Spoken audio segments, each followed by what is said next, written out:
સુપ્રભાત મિત્રો. આજે સીધું ને સટના એપિસોડમાં આપણે અમિત શાહ, દેશના ગૃહમંત્રી, એમના વતન માણસાની વાત કરવાના છીએ. અને માણસા તો એક ઝાંકી હૈ, દેશ પૂરા બાકી હૈ. તમને જરા નવાઈ લાગશે, પણ સત્તાનો જે સ્વાદ ચાખી ગયા છે, અથવા સત્તાનો સ્વાદ ચાખવા માટે જે લોકો અત્યારે મધપુડાની આસપાસ ગોઠવાયેલા છે, એ લોકો ક્યારેક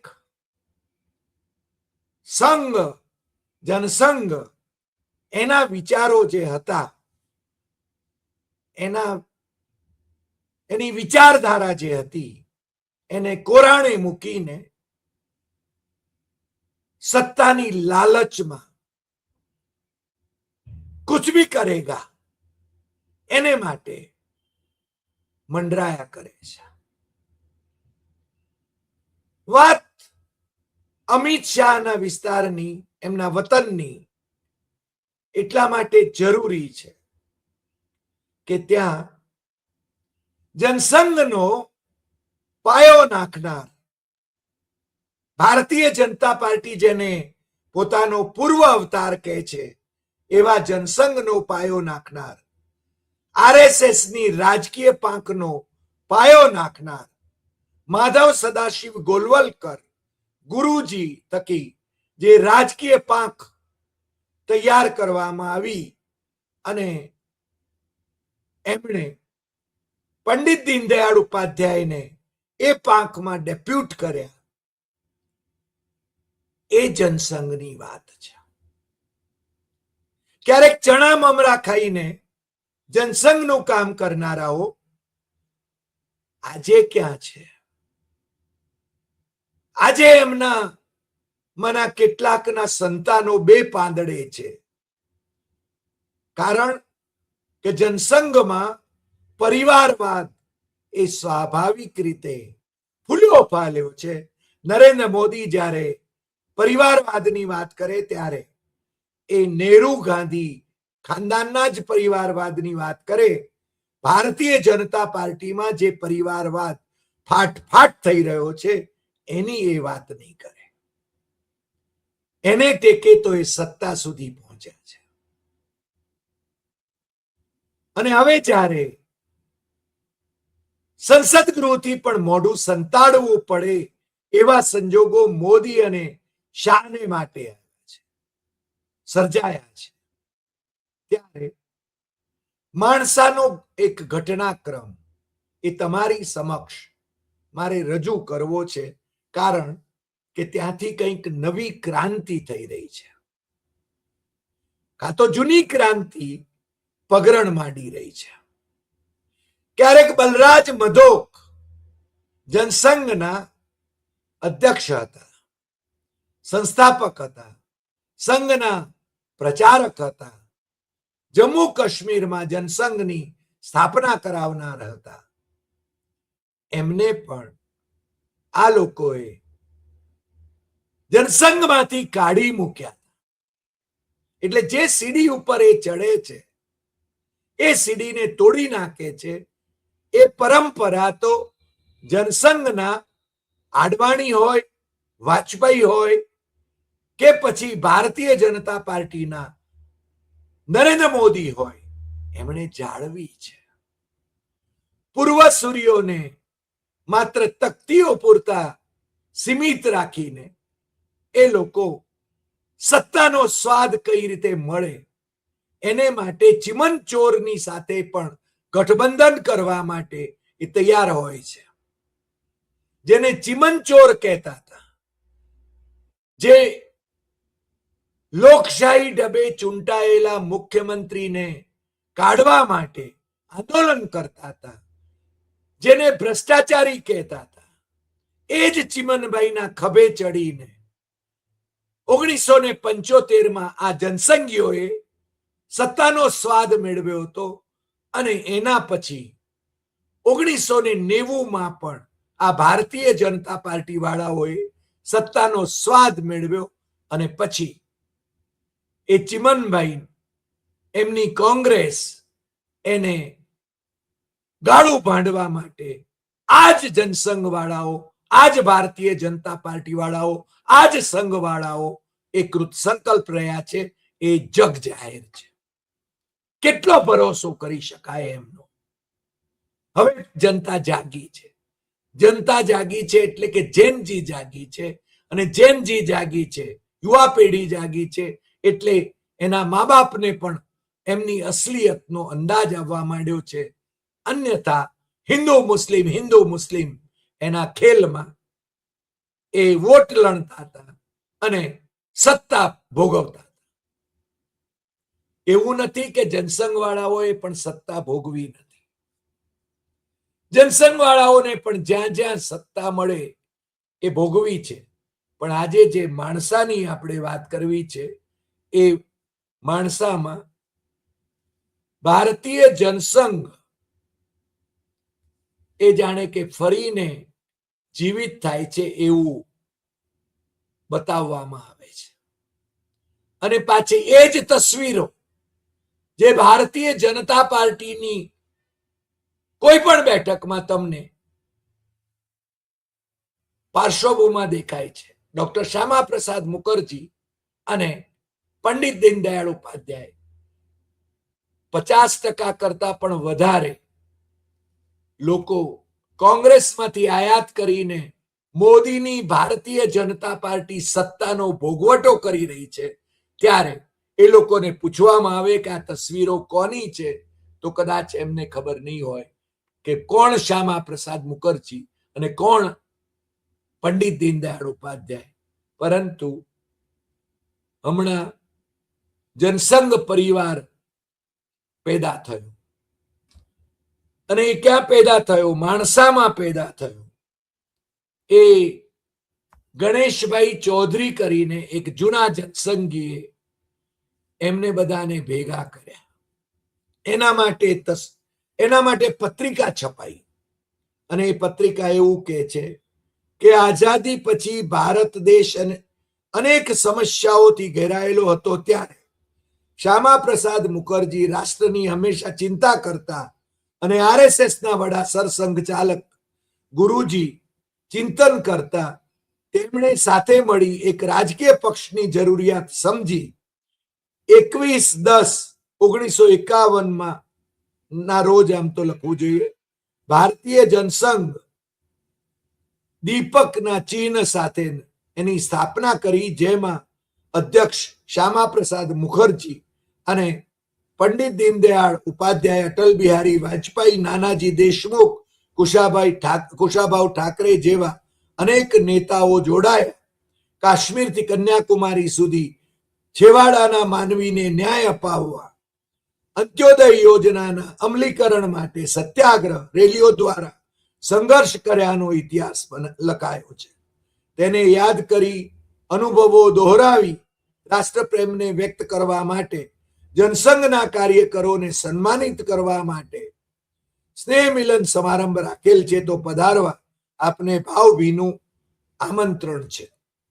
સમારંભના મુખ્ય મહેમાન માનનીય શ્રી ડોક્ટર AK પટેલ સાહેબ, પૂર્વ કેન્દ્રીય મંત્રી, ભારત સરકાર.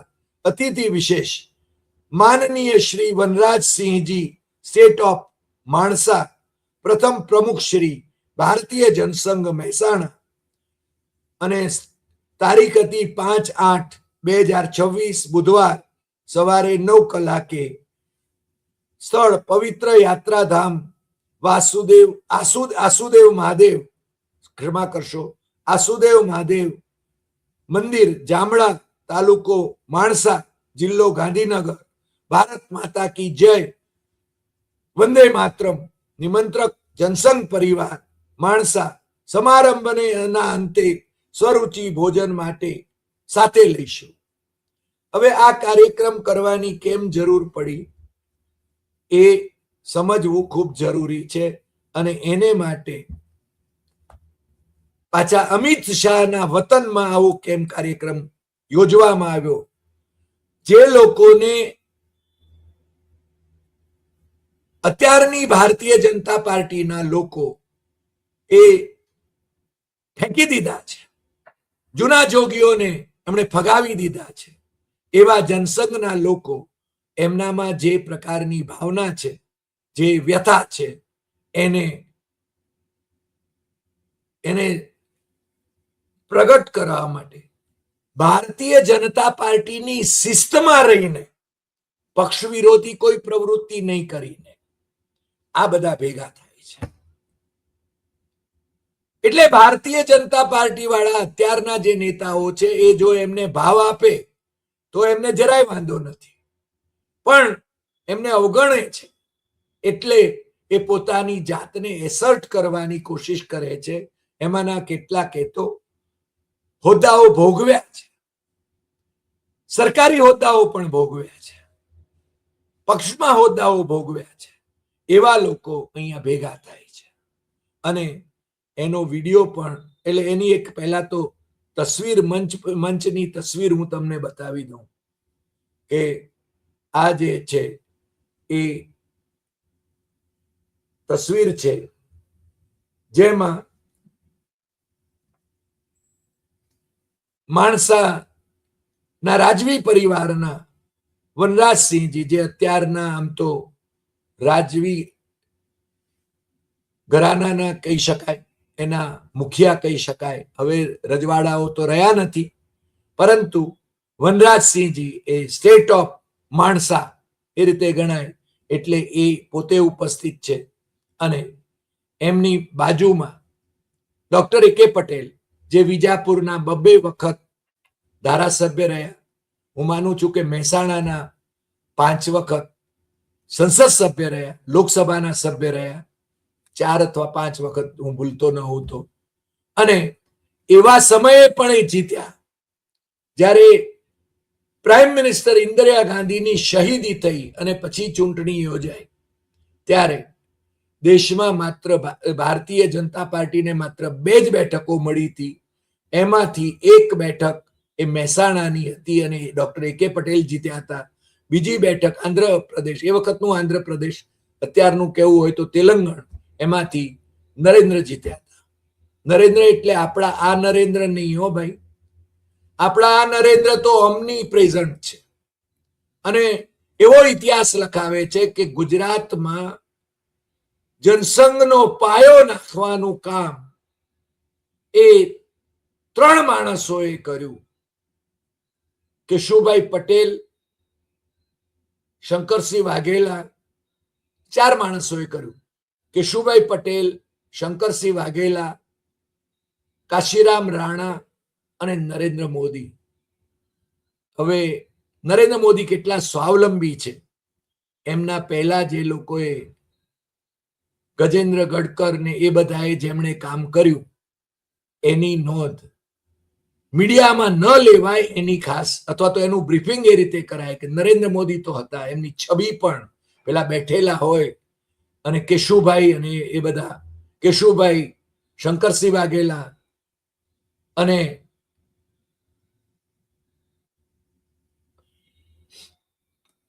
આ બધા જ્યારે એ તસવીરો જુએ ત્યારે નરેન્દ્રભાઈ, નોન બાયોલોજીકલ નરેન્દ્રભાઈ, એમણે આ ગુજરાતમાં જનસંઘનો પાયો નાખ્યો. એમ દુનિયા આખી જાણે. જનસંઘનો જન્મ 1951માં થયો હતો અને ત્યારે નરેન્દ્ર મોદીની ઉંમર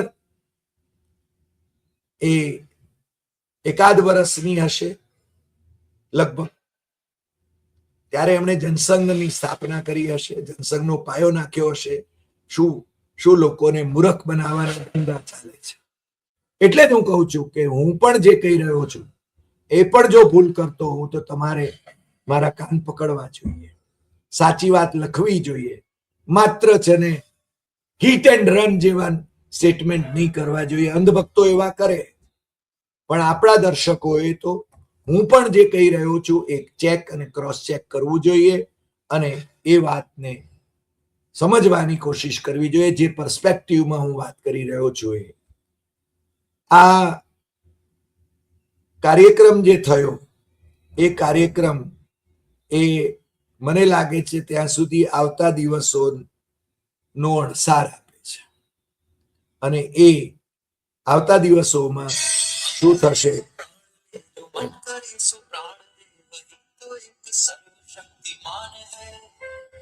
विश्व की पुकार है ये भागवत का सार है कि युद्ध ही तो वीर का प्रमाण है कौरवों की भीड़ हो या पांडवों का नीड़ हो जो लड़ सका है वो ही तो महान है जीत की हवस नहीं किसी पे कोई वश नहीं ये जिंदगी है ठोकरों पे वार दो मौत अंत है नहीं तो मौत से भी क्यों डरे ये जाके आसमान में दाड़ दो. આ એ કાર્યક્રમનો વિડીયો છે. તો ગણેશભાઈ ચૌધરી બિચારા જનસંઘ પરિવાર માટે 300 લોકોને યાદી બનાવે છે, એમને ભેગા કરે છે, એમને જમાડે છે અને એટલું ચોક્કસ છે કે ભારતીય જનતા પાર્ટીમાં કોંગ્રેસના લોકો ઘૂસી આવ્યા છે અને સત્તા ના હોદ્દાઓ એમણે કબજે કર્યા છે.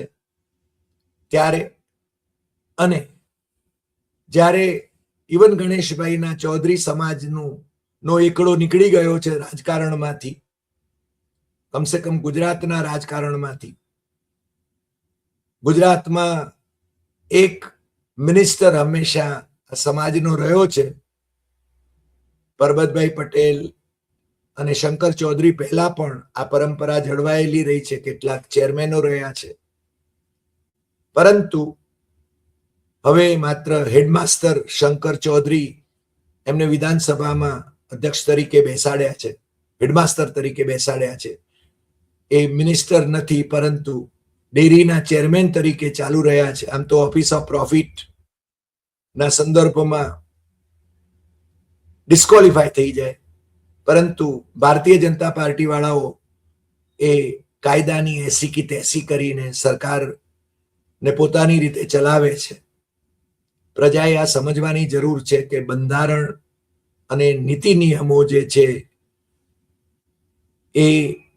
એને કઈ રીતે બદલી નાખવામાં આવે છે. શંકરભાઈ ચૌધરી મને એમ કહે છે કે હું તો સ્પીકર છું એટલે મારે પક્ષમાંથી રાજીનામું આપવું પડે, પરંતુ મોટે ભાગે પક્ષના કાર્યક્રમોમાં અને પક્ષના ઉમેદવારોને જીતાડવા માટે સભાઓ પણ કરે છે. ઓફકોર્સ એ જુદી વાત છે કે બનાસકાંઠાની બેઠક એ જીતાડી શક્યા નહીં, કારણ કે એમની સામેનો જે રોષ હતો એને કારણે જ રેખાબેન હારી ગયા. રેખાબેનની પોતાની કોઈ રાજકીય કારકિર્દી નહોતી રેખાબેન ચૌધરીની, પરંતુ એ હારી જવા પાછળ જો કોઈ કારણ હોય તો એ શંકર ચૌધરી પ્રત્યેનો જે રોષ હતો, અને શંકર ચૌધરીએ સમાજના પણ બધાને જે નેતાઓ હતા એમને લગભગ રાજકીય દ્રષ્ટિએ પતાવી દીધા અને પોતાનું વર્ચસ્વ સ્થાપિત કરી દીધું બનાસકાંઠામાં. પણ હું હંમેશા કહું છું કે આંજણો આંજણાને નડે છે. ગણેશભાઈને પણ કદાચ એમના વતનમાં પણ આવા અનુભવો થયા હશે. કોંગ્રેસમાંથી આવેલાઓ અત્યારે એમની બોલબાલા હશે, અમિત શાહની આજુબાજુ ફરકતા હશે, અમિત શાહ બધાને સાંત્વના આપતા હશે, કારણ કે ગણેશભાઈ એ મંગળદાસ પટેલના નિષ્ઠાવંત હતા. અને એના પછી અત્યારે જે છે એ ધનપતિ છે. ભારતીય જનતા પાર્ટીમાં હવે નિષ્ઠાવંત કાર્યકરોને, જનસંઘના કાર્યકરોને પણ એમના ધનપતિ કાર્યકરો, બિલ્ડરો એ જ ધારાસભ્ય કે સંસદ સભ્ય થઈ શકે છે, અથવા તો એવી વગવાળા જૂના જનસંઘના પરિવારવાળા એ જે સમૃદ્ધ થયા છે એ લોકો એમની હવે આ પાર્ટી બની ગઈ છે. આમ આદમીની પાર્ટી એ રહી નથી, એ પણ બહુ સ્પષ્ટ છે. પ્રજાને કઈ રીતે ભોળવવી એની વાત પણ એ સુપેરે જાણે છે. એટલે મારી દ્રષ્ટિએ દેશના ગૃહમંત્રી અમિત શાહ, જે અત્યારે બહુ જ દ્વિધાપૂર્ણ પરિસ્થિતિમાંથી પસાર થઈ રહ્યા છે, રાજસ્થાનનો પેલો વિડીયો તમે જોયો જ હશે કે જ્યાં એ ખાલી ખાલી ખુરશીઓને સંબોધન કરે છે. દેશનો શિક્ષણ મંત્રી કરોડોના ખર્ચે જેની સભા ત્યાં યોજાય એ એની ખાલી ખાલી ખુરશીઓને સંબોધતો હોય, એનો વિડીયો મીડિયામાં વાયરલ થતો હોય. ગુજરાતમાં તો એમના એવા ઘણા બધા વિડીયો વાયરલ થયા છે, અને કચ્છમાં તો પેલા સ્કૂલના છોકરાઓને બેસાડવામાં આવ્યા હતા. આ જનસંઘના કાર્યકરો ચણા મમરા ખાઈને પક્ષનું કામ કરતા હતા. એ હવે જ્યારથી ભારતીય જનતા પાર્ટીને સત્તાનો સ્વાદ ચિમનભાઈ પટેલે ચખાડ્યો છે, ત્યારથી એ લોકો ઉહેડવા મળે ત્યારે, અમારે ઉત્તર ગુજરાતમાં ઉહેડવું શબ્દ પ્રયોગ થાય છે, એટલે કે ઉહેડવું, આમ જેટલું આવે એટલું ભેગું કરવું. ઉહેડવા મળે ત્યારે પાછું વળીને જોતા નથી. પણ સત્તા એમની છે, તંત્ર એમનું છે, ન્યાયતંત્ર એમનું છે, એટલે એમની સામે અત્યારે તો કોઈ ઊની આંચ નથી આવતી. કોઈ વાંકો ચાલે તો એની સામે એ પગલા ભરી શકે છે. પણ જો એમને કુર્નિશ બજાવ્યા કરે, સત્તાધીશોને કુર્નિશ બજાવ્યા કરે, તો એને કેમ રાજકીય દ્રષ્ટિએ પતાવી દેવો અથવા વ્યક્તિગત રીતે કઈ રીતે પરેશાન કરવો, કનડવો, એ લોકો સુપેરે જાણે છે. માણસામાં આ જનસંઘ પરિવાર રચાયો, એમણે વારંવાર કહેવું પડે છે કે આ ભારતીય જનતા પાર્ટીની શિસ્તનો ભંગ નથી, કારણ કે એમની ઉપર કોરડો વિંજાશે એવું એમને લાગે છે, અને ન વિંજાય એટલા માટે પેલા 300 જૂના જનસંઘીઓ એમને ભેગા કર્યા, એ પાછા વિખરાઈ ન જાય અને એમનો ભાવ પૂછાય, એટલી જ એમની અપેક્ષા છે. કાં તો એમનો અથવા એમના સંતાનો, કારણ કે એ તો હવે ખરતા પાન છે, પરંતુ એમના સંતાનોનું ભવિષ્ય સત્તામાં ઉજ્જવળ બને એટલા માટે આ જનસંઘ પરિવારનો જન્મ થયો છે.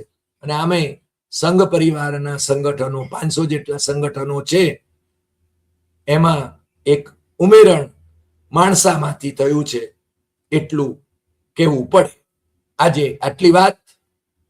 આપને જો આ એપિસોડ ગમ્યો હોય તો સૌથી વધુ શેર કરશો, લાઈક કરશો, કમેન્ટ કરશો, અને ભારતીય જનતા પાર્ટીના નેતાઓ અને જનસંઘના પરિવાર વિશે, રાષ્ટ્રીય કક્ષાના પરિવાર વિશે તમારે અસલિયતો જાણવી હોય તો જનસંઘના અધ્યક્ષ રહેલા અને પછી તગેડા રહેલા બલરાજ મધોકની આત્મકથા એ તમે જરૂર વાંચી લેજો. નમસ્કાર.